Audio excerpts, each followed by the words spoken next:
সবুজ শ্যামল এই দেশ, পথ ফুরায় না।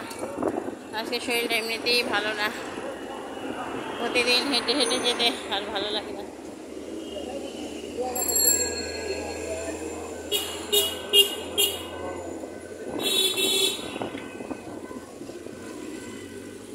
তারপরে যেতে হয়, কারণ এক্সারসাইজের ব্যাপার আছে, না হাঁটলে শরীর ভালো থাকে না একদমই। আজ একটু শরীরটা ভালো নেই, তাই হাঁটতে ইচ্ছা করছে না। তারপরেও একবেলা না হাঁটলে আর হবে না।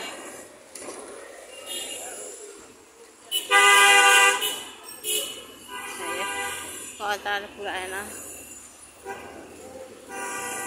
এই যে দেখো একটা ভারী গাছ।